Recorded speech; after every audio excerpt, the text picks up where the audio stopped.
I love romance. When I look at my favorite works of fiction, I notice that all of them have at the very least a romance subplot. I don't know, I just really dig it. So I recently was in the mood for some of that. I checked out my anime list and eventually stumbled upon Ice? And well, it's a shonen jump manga from the 90s. That immediately set my expectations. We all know it, the typical, wow, 200 chapters later they finally held hands. Going in, I was prepared for stuff like that. I went into it knowing that it's probably not gonna be the highest level of literature. What I didn't expect was a series that actively attacked me in many ways. But before we get into that, I have to clearly state the fact that I did not finish this manga. I've read 20 chapters and noticed that I'm losing brain cells, so I quit. If you think I shouldn't critique it because of that, then that's totally fair. But for all of those that still want to hear what I have to say, let's get into it. It begins with protagonist Sento Ichitaka checking out the magazine because his crush, Yoshizuki Iori, did an erotic shooting. She didn't tell anyone, but Ichitaka's buddy, Teratani, found out and told him. He has feelings for her, but of course they never really interacted. Luckily, it's a fictional story, so coincidentally, the two of them get the task to perform something for the freshman welcoming ceremony. That's pretty much all you need to know, because for the following 19 chapters, absolutely nothing happens. Zero progression. Some people might say, well, that's only 20 chapters out of 143, what do you expect? There are a few problems with that statement. The first one is that throughout these 20 chapters, you constantly get cock-teased. As an example, I wanna tell you about the scene that made me drop this piece of shit. So, at some point, Ichitaka's childhood friend Itsuki appears. I will get to that bitch in a sec, but for now all you need to know is that she, through absolute plot convenience, won a ticket for a trip near the ocean. She gave it to Ichitaka so he can use it to spend time with Iori. So they take the trip. Just the two of them. Let's not get into the logistics of this. It doesn't make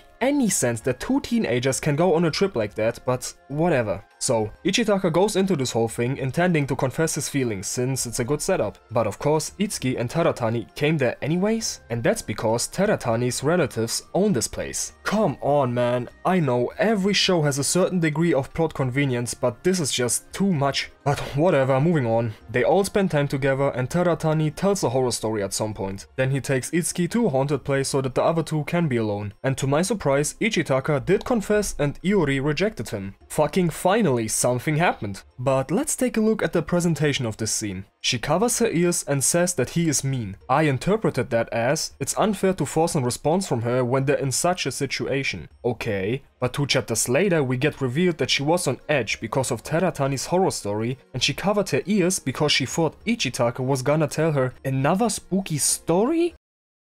Yeah, that was the moment where I realized that this shit is just retarded. What makes it even more frustrating is the fact that the last romance harem manga I read was quintessential quintuplets. I've made a video on Nino being the best girl from that series, mainly because of one scene. She also confessed her feelings to the MC, but because they were riding a bike, he didn't hear her. That's also annoying, but it's a better justification than the horror story bullshit. But it gets even better than that. Nino doesn't just give up, she says it again, right in his face. But that's still not the end, there's another thing making this scene even better. Nino's confession happened in less than 20 chapters. For a long time she disliked the MC, but after some shenanigans he managed to have a neutral relationship with her. They then spent some time together and she develops feelings for him and pretty much instantly confessed. Less than 20 chapters passed from neutral relationship to confession. So don't fucking tell me that nothing can happen in that span of time. The second problem with the show is that everything, absolutely everything revolves around romance. There is nothing else to latch onto. That makes the fact that nothing happens with the romance even more frustrating. It's the only thing the manga has going for it, and it sucks. Let's look at the plot. Like I said, in chapter 1, Iori and Ichitaka get forced to interact, and for the next 19 chapters, it's always about the MC's feelings for the girl, nothing else. Eventually, the childhood friend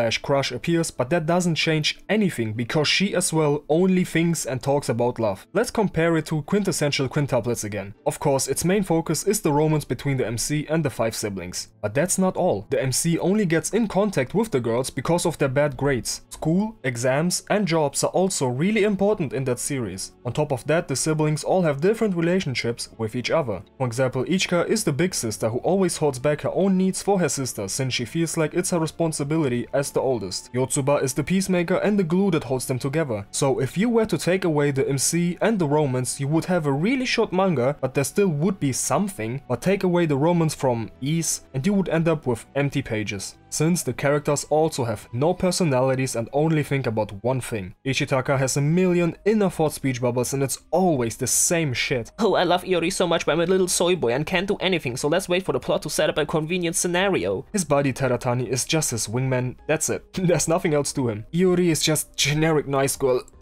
I hate this archetype so much. She's nice to everyone, always says please and thank you. Ugh, stop, get that shit away from me. Give me anything else, please. I hate these type of bitches so much. And then, finally, you have Itsuki. She's the childhood friend, but she's just another addition to his harem. She doesn't add anything new to the story. Look at the greatest characters you can think of. I am certain all of them add a new aspect to the story. That's what a character is supposed to do. Itsuki adds her romantic feelings into a story that only has romance. So to break this down, this manga sucks because it only has romance. The plot and the characters are only there for romance, but this one thing does not progress at all. No, even worse, it's a constant cocktease. Oh, maybe something will happen. Ah, fuck you, of course not.